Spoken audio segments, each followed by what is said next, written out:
Brad Ranning, the Vice President of Operations for TWB. I've been with Worthington, it'll be 20 years next month.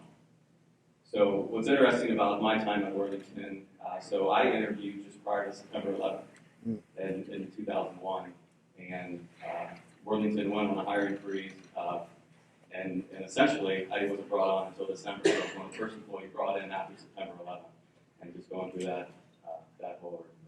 What's also interesting is I'm also in the Army Reserve, so I've been in just prior to Worthington, so about 21 years.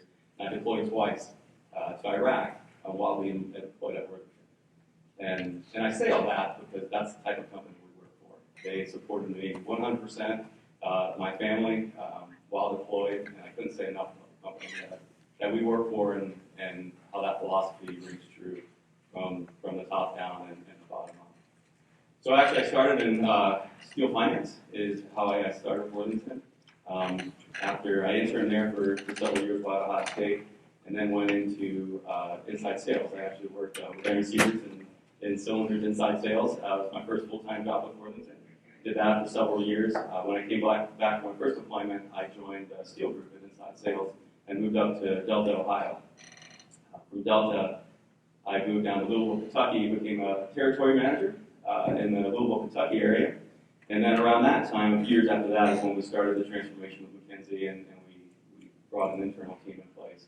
And I ended up joining in a commercial role for our transformation team and spent time in a lot of our facilities. And then also got to work on some M&A, some acquisition stuff for Worthington. So about that time, I went to Iraq again. I came back, and we had just completed the acquisition of Engineered Cabs, so that would have been 2012. And so I started working on the integration of that acquisition, and had an opportunity to go down to East Tennessee and get in operations and run a plant in East Tennessee for Engineered Cabs. So I did that, and I either did that so well or so poorly that they didn't ask me to go to South Dakota. So two newborns, 2 under 2. My wife reluctantly agreed to move to South Dakota. We spent a couple of years there, and then moved back to East Tennessee and oversaw operations for Engineered Cabs. And then after a couple of years of that, Ivan Meltzer, the president of TWB, called. So TWB was going through rapid growth with the lightweighting, and we're struggling with similar issues that we had in cabs. So cost overruns, inefficient manufacturing, some cultural issues, and asked that I come on board. And I did, and I've been with TWB for the last 4+ years. And so now me and my family, my 3 boys, we reside in Southeast Michigan, just south of Detroit. Morning, everybody. Can you hear me okay? Yeah. Yes. Well, it's been a pleasure for me to spend the past couple of days here with you. So many friendly faces that I haven't seen in a while, and so many new faces that I have the pleasure to meet. It's really been a great experience learning from all of you. My name is Josie Lewis, and I'm the Director of Transformation with a focus on support functions. I have been with Worthington for about 9 years and have had 4 different roles. So if you can imagine, my first month on the job, I started in November, December, I had an opportunity to go into M&A acquisition. So there was a target outside of the country, and I was volunteered to go do that M&A due diligence. Just 1 month, didn't really know much about the company, but it was a great stretch assignment for me, right? I learned so much. After I said, yes, sure, I can do it, the second question was like, what is it? I can Google what M&A due diligence is, right? How do you do it? But I had a really great group of people that said, you know, we'll teach you. We don't need to know all the answers, we just need to say yes and come along and you'll learn. And for me, over the last 9 years, has really been about all those opportunities of the job, all the stretch assignments, all the different roles I have had, between some roles in finance. Greg and I shared this in common, we both started working in finance, and then spending the last 5 years in transformation and having the pleasure to learn all the different functions, right? Really grow my skill set outside of finance and learn about not only all the support functions in corporate, as well as the business units. Great, Josie, thank you. In the spirit of ladies first, I will pose the first question to Josie. What industry trends are fueling the rise of certain skills? Show of hands, how many of you have heard of Industry 4.0? How about digitalization? How about automation? How about any other buzzword that ends with Asian? Anything like that these days. Oh, by the way, if you're wondering about the accent, it's from Brazil. I don't want to go through this whole process. I'm like, okay, what is this accent from? It's from Brazil, not Texas. So Industry 4.0, with, of course, what's happening in the workforce, other shortages that we're having is really driving the need for upskilling and reskilling. So I just want to take a moment and very briefly talk about what Industry 4.0 is. For those of you who know, please jump in and help me. I'm sure I'm going to mess it up. For those of you that don't know, just give an overview of what it is and what does it mean for Worthington. So there are the four main components of Industry 4.0. The first one is connectivity.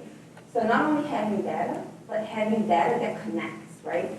So we are installing sensors in some of our machines. That's going to allow us to see the whole entire data stream in an operation facility. Or in the office, we're implementing cloud technologies. That's going to allow us for a function to be able to see the whole entire data stream for that function with cloud technology. So that's the first step. The second step is advanced analytics. So not only connectivity gives us the ability to have connected data, advanced analytics allow us to extract and then analyze and come up with insights for better decision making. And that has been the trend for many years already, right? The third one is automation. So this is really about thinking about what are the required manual work that we have to do and how can we streamline it? How can we do better with automation? So deploying robotic process automation, machine learning, artificial intelligence, right? So really being able to give back time to our people to do more value-added work. And the fourth one is advanced technologies in manufacturing. And we have a whole team dedicated to this, our MARS group, Machine Automation, Robotics, Team Transformation. So those are the four components of Industry 4.0. And we have been doing a lot of projects in facilities, automating lines, as well as in the office, deploying some of these technologies. Because at the heart of it is how can we give time back to our employees so that can be more valuable work. And then feel like they're contributing and being more excited about their jobs. Now the skills, you're probably wondering, right? Okay, so do all operators need to know robotics? Do our accounts payable, like sales rep, need to learn coding or anything like that? The answer is no.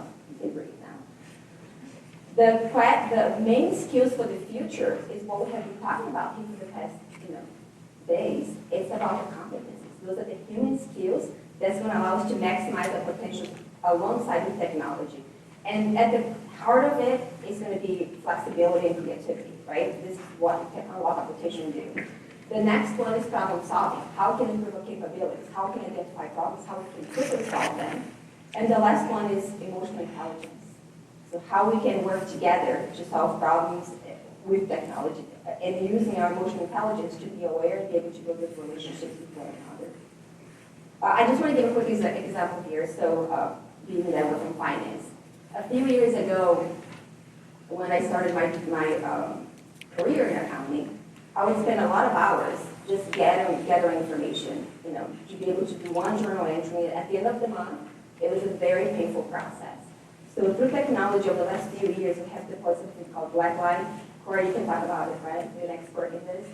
And what this allowed us to do in corporate finance is to automate and streamline a lot of those recurring journal entries. So our folks don't need to spend their time, compiling and doing all this manual work. Now they can use that time to create insights. We are going through acquisitions. They can support acquisition due diligence, right? People in the business, our controllers, can spend more time going to operations and providing more insights, working with commercial supply chain. So I just wanted to give that example to kind of show how we're using that in Worthington to be able to create more value-added work for our folks and hopefully increase morale and help them get excited and not stay bored, right? So this is one of the main opportunities that we have today with the advancement of technology and digitalization. And for us as people leaders, how can we be prepared for those jobs of the future, right? Knowing that this is coming and the people that we manage, what are those core competencies that you have in your teams, and how are you going to help them move from one level to another as they move in their journey, their growth through their own careers today? Josie, you did not mess that up. I promise you. Brad, do you have anything to add to that, or? Yeah, along that lines, one of the trends that's going on is the availability of meaningful, well-paying jobs, right? And, as managers, we need to make sure that, our people are being developed and they see those opportunities internally as well, right?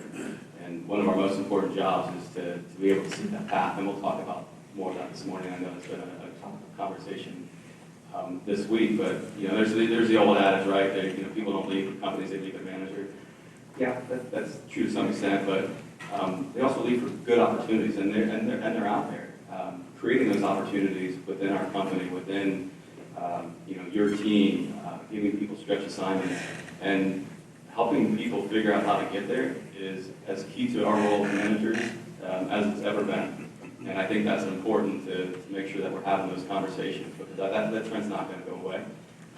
And to capitalize on the automation and developing these new skills, is we need to make sure that we're having this conversation with our employees and giving them the opportunities to take advantage of those. I love that. And I also think that years ago, I think we had just a lot of data for the sake of data. And I think now you guys are showing us that we are actually using that data to solve more and more problems. So thank you for that. Brad, this one's for you. What aspects of our business strategy require certain skills? So I think this is twofold. So one is understanding an income statement. If there's one thing that I think we could do better is getting people comfortable with understanding and seeking out and reading an income statement. It's going to tell the story for your business. It's going to allow you to ask the right questions, and it'll also help us make better decisions. So, do you lease or buy? Do you capitalize? Do you incur this cost in a given month or a quarter, and how does that relate to the plan? What do these variances mean? And an income statement to a lot of people is very intimidating. Who's been through a development conversation, whether it's yours or with an employee, and said, I want more training on finance, on accounting, right? It comes up every single time. And an income statement is not an intimidating thing. A balance sheet should not be an intimidating thing, and it's important. So what we'll do is, especially our facility leaders, they're running many franchises, right? So it's one thing to go through a class, but how do you get people to use it? And understanding, how different manufacturing expenses drive the profitability of the facility. How does material cost and sales margin drive the profitability of the facility? And ultimately, that drives decision, right? Who's going to get money for CapEx? If you're competing, if cylinders and steel's competing for an acquisition or a capital project, who's going to get it? Well, the ones that are using that investment and getting a better return out of it, right? Who's executing better? And that's going to show up in the income statement. I think it's important that we all understand that and not be intimidated about it. It's not hard. It's just getting people comfortable with understanding what goes into an income statement and drives sort of the decisions of our business. So the second one is being able to take information and develop so what. So I think doing work, showing up on time, doing quality work will set you apart 50% of your peers, right? I think the other 40% is being able to analyze and deliver the so what. So if you have somebody on your team, you give them an assignment, I'd like to see the forecast trends for the last 6 months. Okay, here's the trends. But that individual that says, here's the so what, here are the 3 or 4 things that I think are meaningful about this information. And you take that for granted because it doesn't happen, and it doesn't happen at all levels. That instinct to, okay, here's some information, but here's the so what about it. And I think teaching our employees to, early on, is don't give me the information, don't give me the data, give me the so what. I'll look at the data if I need to. And even if the so what is wrong, that's a good teaching moment, right? That's sort of the evolution. Is we don't need people to tell us how hot or cold something is. We need people to help be that thermostat, right? What do we do to adjust that temperature? What are the things that are driving the information in that data? And I think that's something we can all get better at individually, but also talk about our teams. Give assignments and give stretch assignments and say, okay, thanks for the information. What do we do with it? One of the things I'll appreciate as early on as a finance intern, Tim Adams was at that time he was responsible for financial reporting, and so we consolidated all the financial statements, and then we would say, okay, I need 3 sentences that summarizes the the financial performance for 9 steel plants over the last quarter. 3 sentences. So what, right? And just those type of things, those type of exercises, I think are important. Is what is the so what of the information we're delivering? And that is a skill that is not well taught, and I don't think it's necessarily an instinct that necessarily everybody has, but it can be taught. So a little further on that, let's step back just a bit, because there's a lot of folks in here with business degrees or finance degrees, but there's some of us with English degrees. So how do you make your folks comfortable in even asking to teach about that? What if they don't even know how to read a financial statement? How do you make it that it's okay to not know so you can give them that learning moment? Yeah, it's a great question. And so, anybody a controller in here in finance? So, most controllers would be thrilled that you're asking them to walk you through financial statements. Oh, I'm aware. So that's where I would start. I would find somebody in finance, one who has access to the information if you don't, and have them kind of walk you through the so what does this mean? You know, what am I looking at, and how do I ensure that I'm looking at the right trends? Every year across the business, we put budgets together. We do it twice a year, and most of you are probably asked, I need your budget for next year. If not, it's a great question to talk to your manager about. It's like, I would like input on my budget. You know, how do you know how much you can spend on training? How do you know how much you can spend on T&E, supplies, whatever it is, right? You know, if you're in a manufacturing environment, if you're in a sales environment, that conversation probably happens more, but some of you may are probably never having that conversation, and you should. We should, right? It helps give us a better financial plan, quite honestly. So maybe as leaders, they could probably proactively bring in a controller to say, hey, walk my people through this and show them how. Sure. Awesome. Josie, do you have anything to add? Yeah, so the one thing I would add is about problem solving, right? So do we have pain points every day, and how much our lives would be better if we resolve those pain points?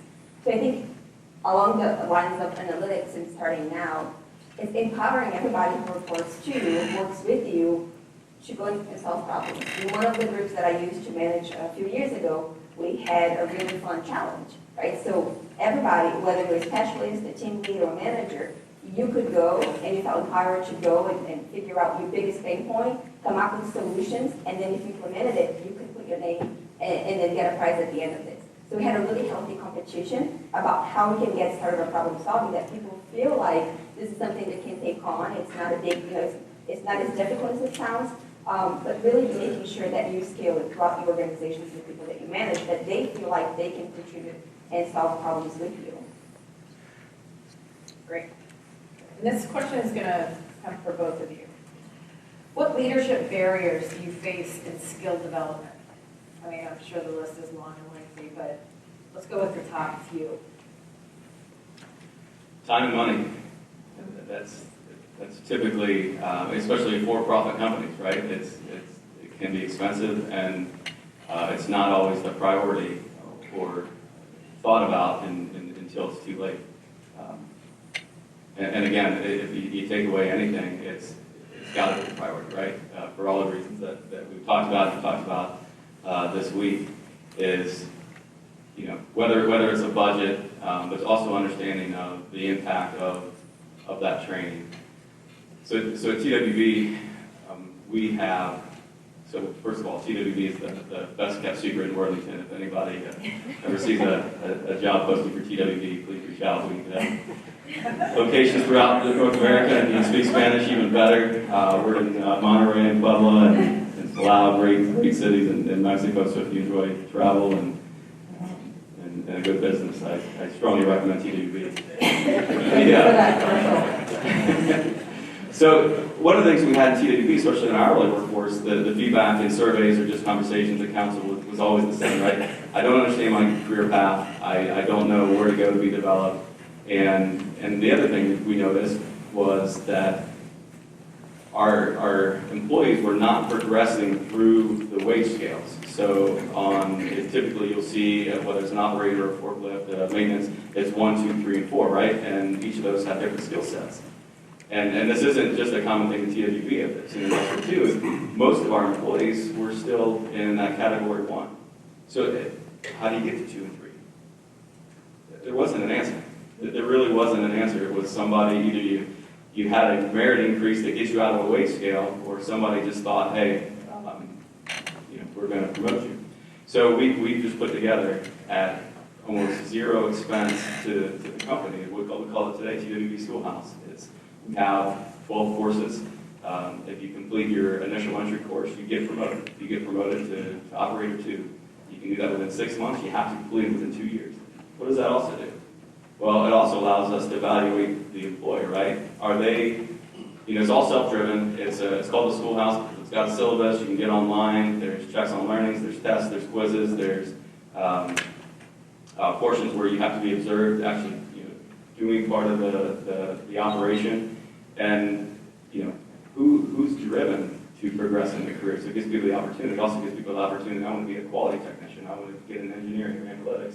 You can set these courses up so it's not only self-driven. It's company provided. We provide the time. You're paid while doing it, but it gives somebody an opportunity to see how I get to that next level. And we don't do that very well. We really don't. But you can, and we have the complete autonomy to do it. We have great resources in Columbus to help develop stuff like that. And so, when I say time and money, a lot of the times it doesn't cost a lot, right? Yes, you can go get an MBA, you can take an MBA level finance course, which I strongly recommend, that MBA level finance course. That'll certainly get you involved in the income statement. But there's also creative stuff that we can do. Ethan Brown shared a story with me last night. Where's Ethan at? Is he here this morning? Ethan. So Ethan is in purchasing for TWB. Prior to that, he worked with Spartan. That's where he cut his teeth. He was an operator. I had a desire to grow up in the company and do more. So a position came up in the tool crib in purchasing. He took it, and this is where the philosophy sort of takes hold, right? He had a desire to learn more and would do whatever it takes. And he had a manager that could help open the door. She could open the door for him, but he had to take advantage of it. And he did. And he was telling me how he went to every facility he could to see what they're doing in their tool crib, who's doing something better, how about in Kaizen events, whatever it might be. And he did that for several years. And then his manager actually came to us, which our TWB Monroe is right next door to Spartan in Southeast Michigan. And she said, look, I got a high performer. We don't have a lot of room for him in Spartan. It's a smaller facility, just TWB. And we got to know Ethan. He came over, participated in the Kaizen event. We're like, yeah, we got to have this guy. He's going to be our purchasing manager one day. And so those are the type of things. That's the development. Hopefully, as a manager, you help open the doors, and then then you kind of see which employees are going to take advantage of it. But it's important. It's upon us to create the time, and it requires money to justify us spending that money in order to open those doors for employees. Josie, do you have anything to add? Yes, I do. For me, I agree, time and money is the number one. But I think part of that too is thinking that we have to develop or spend an equal amount of time and resources on every single employee. Yes, we have to develop everybody, but we need to spend an equal amount of time, right? So we had really good discussions at my table throughout the last couple of days about this. Some of us may just have a handful of employees that we manage. Some of us may have dozens of employees that we manage, right? So I think one of the things that I learned as part of this, I had a group of 24 people that I managed a few years ago. And I wanted to develop everybody right at the same time, but I didn't have enough time. So then I went with the one-size-fits-all approach. And now everybody needs to be better at problem solving and analytics. Let everybody get a basic Excel class. And that failed very quickly, right? Some people had different skill sets, and I didn't take that into account. I did not know where each individual was on their learning curve about that skill set. And they did not like that. So then what I did was identify those top performers. Who are my top 4? And then I was able to spend a lot of meaningful time with them at first. And then within 18 months, they started to operate more as team leads for the team. And then they were developing more of the junior employees. And by the time I left that group 2 years later, we had an ecosystem of development, right? It was really taking roots. The team morale was so much better. They were taking charge, developing themselves, helping develop other people. Our performance metrics were through the roof, the best we have ever had. And they were just happier. They had been bored. They had been in the same roles for years, right? They weren't looking to change roles or change functions. They just wanted more responsibility. They wanted to continue to grow where they were. So I think for us as leaders, be mindful of those people. Some of them, that people that we manage, they might want to aspire to do more. They might want mobility. So we want to tailor that to that person. Some people might not. So as you think about development, right, think about each person as an individual and where they want to go, and try to avoid those one-size-fits-all. And that way you can spend your time, in a much better way than if you would trying to just, do the approach that I talked about that I feel is differently. So it was a very good learning lesson for me. So this question is for either one of you. So I find that we all talk about development. We've done a lot of it over the last few days. But as soon as we go back to our day-to-day job, it's like, yep, we want to develop, we're really excited, and then all of a sudden, orders come in, work gets busy, and so whoosh, development goes out, we need this done. How do we incorporate development into our day-to-day job instead of having it as a separate type of activity? That it should be all molded as to one. Like, does the schoolhouse do that? Do either one of you have any examples of that? Yeah, I think making it part of your management system. So it could be as simple as once a quarter you're having a development conversation with your employees and being prepared for that, right? So you have to know what you talked about 3 months ago and make sure that there's progress being made or whatever is preventing them from making progress. Items like the schoolhouse. So the schoolhouse took a while to get going, and it was time. It was all time. You take an hourly employee off the floor, it's costing you money, right? So what do we do? We put it on their A3s. So every manager had schoolhouse development on their A3. What happened? Not only did we get the participation going, we started developing faster and faster. And it's pretty interesting. Whether it's a safety incident or an issue at the customer or whatever it might be, we'll continue to refine even the schoolhouse based on whatever it is as business changes or maybe we miss something. So I think that's important, right? It's some sort of cadence that you're talking about it, and not everybody wants to be developed, right? I mean that's the reality, and there's some ways to get through that too. And so one of the things I was having that conversation of, we'd sit down once a quarter, and they weren't meaningful conversations around development. So I had to figure out how do I get past that, because I also had employees that were on the upper side of their careers, right? They're happy with what they're doing, and that's fine. But I still want to have that conversation. So I had taken some program questions, and I built it into a 3-page sort of interview process. And Lindsay Wood went through this with me, and she said it felt like an interrogation or an interview. But it wasn't. It wasn't an interrogation. It was more like an interview. And the intent of these questions was, and the questions came right off the weed, and I was like, how do you have those development conversations? Well, you ask questions, right? And these employees had worked for me for over 3 years, and I was finding out stuff about them that I didn't know. They lived in Japan. They had ran operations under similar issues that we were going through, just things that just never really came up. So now I could use them in development opportunities or different areas that I hadn't thought of before. And we got to know each other better that way. So that would be my challenge. If you're having struggle, having those developmental conversations, be very intentful about what you want to get out of that. Don't just say, hey, what would you like to do? Right? I need 3 development goals so we can put them in. I'm sure you've experienced how that goes most of the time. Have a plan going into that conversation, and sometimes it takes an interview. And what was nice about that is it talked about what do you see, what industry trends do you see, what experiences that you have to help us be prepared for those trends, this and that. And it goes through a series of those questions. And as you go through it, you can see areas where development comes into place. And that's what was nice about the sheet that I use, is that because you get to the end of it, like, I don't know. I had one guy, we went through this hour-long conversation and questions, only to find out no idea what he wants to do. But we found two things that we know he did not want to do. He did not want to go back to doing what he was doing before. He was now on the ERP project, and he's like, all I know is I don't want to go back to what I was doing before. I want, and that's great, right? That's a developmental conversation. So we spent the next 6 months shadowing people and finding out more about the business. And now he's in a new role at the company, and he's happy. So those, you have to get there. You have to figure out how to get past, like, I don't know. And it takes some work to do that sometimes.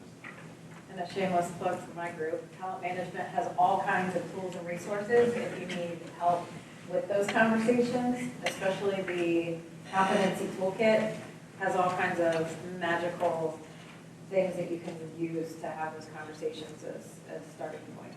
So I can attest to that, actually. So part of, I have an approach too, right? And what I did is really look at the people who work with me and see where they are in their maturity for their role. So using the competency model, what are the skill gaps that we have? And then we talked about where you want to go.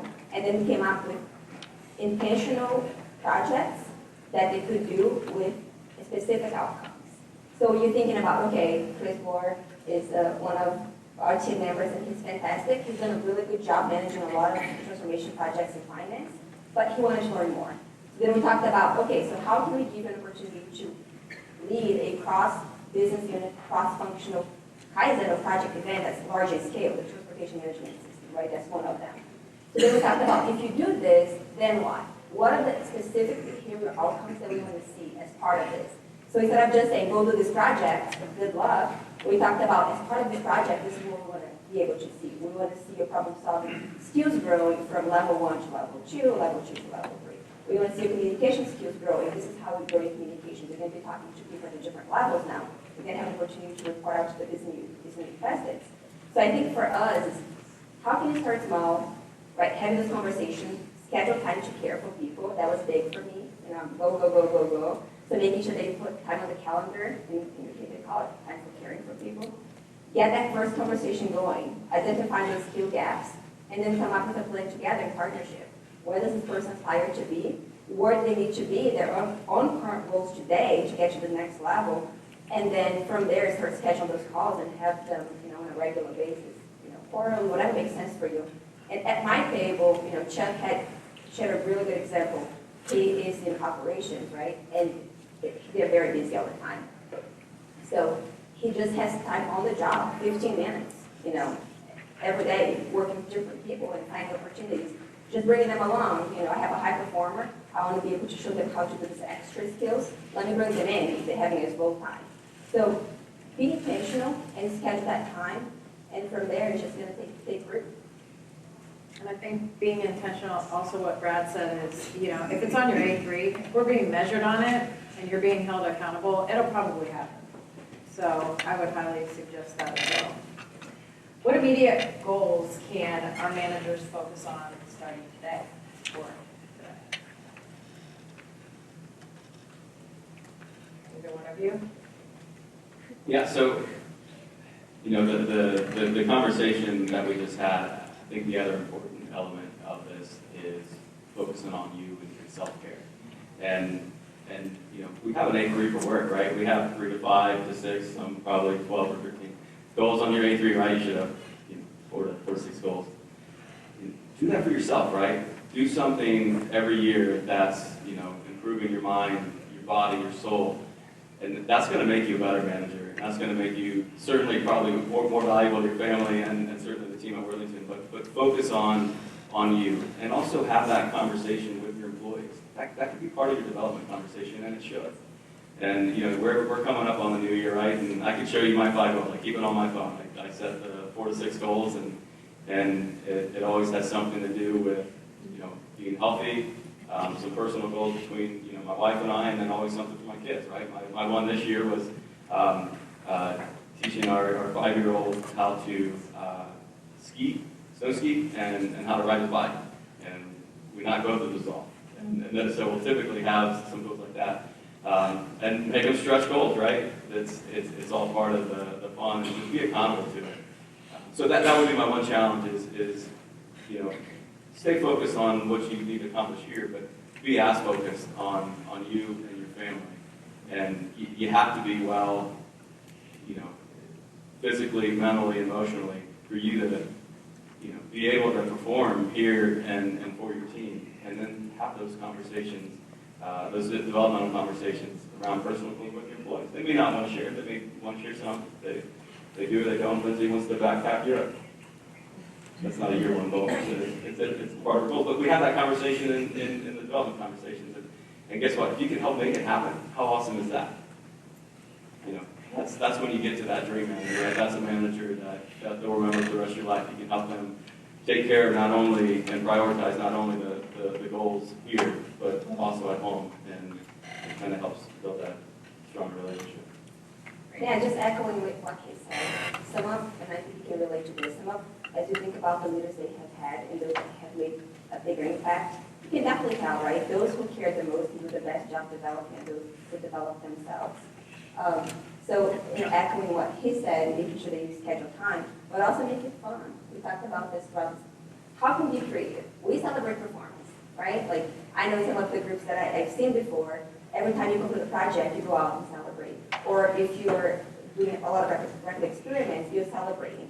So as you have those developmental goals, how are you celebrating the progression too as a leader and how that's taking root? So that's one of the challenges that I have for all of us here, right? How can you measure performance? How can you measure development the same way that we measure performance? Great. We have time for like one or two questions for the group. Does anybody have anything for them? Oh, over there. Sorry. All right.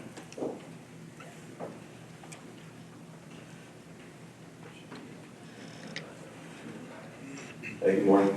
Brad, can you give a little bit of feedback on your commercial experience, skills there that prep you for the operations role? Yeah, I think the one that stands out the most is just having that voice of the customer, right? And particularly from an operations focus, you got to understand what the end state in mind is and what that balance is. So from a sales standpoint, so one from an inside sales standpoint, you sort of understand the material flow of information and the changing.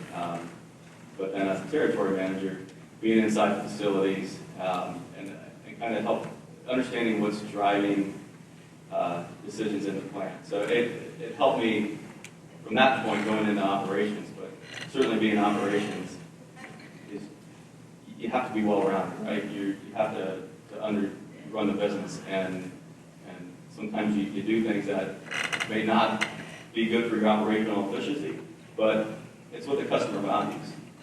And I learned that lesson too in TWB. So prior to that, in cabs, it was very manual and it was assembly operations, right? So any disruption to the business is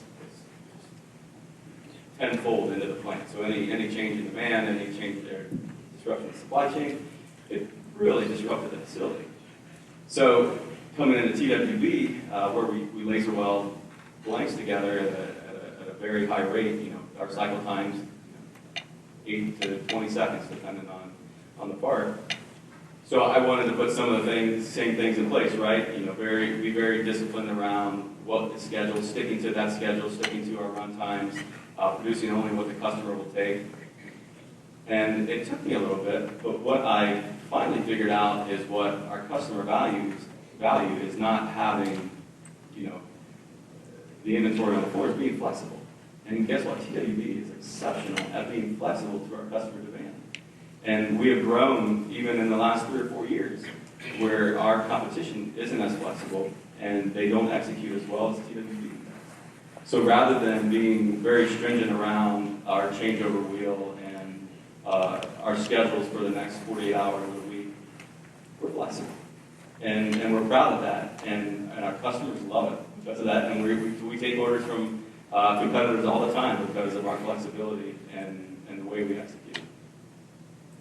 Thanks, Brett. We have time for one more. Michelle, Just a quick question. I know that you both are probably seeing just the changing landscape in recruitment and retention of employees and how incredibly challenging it is right now. what do you think we need to do as an organization, or what are you guys doing to try to really retain employees on your teams as you recruit employees? What things are you doing to make Worthington attractive? And do you see that changing as you see the explosion of acquisitions on both the steel and the cylinder side? What things can we do to kind of leverage that?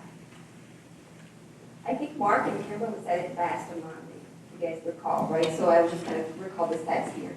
74% are not achieving full potential. 70% would leave for a company that invests in development.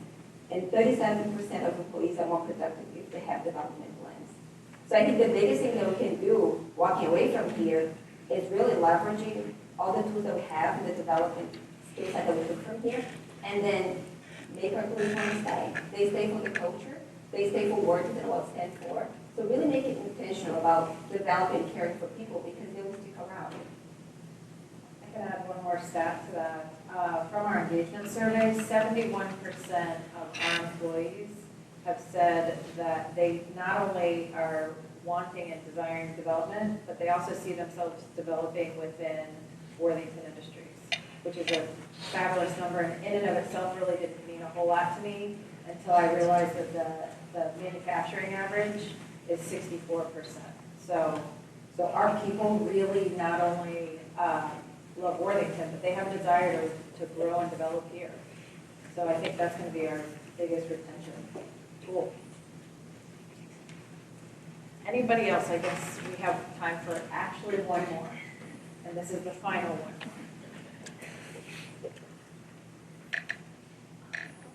Okay.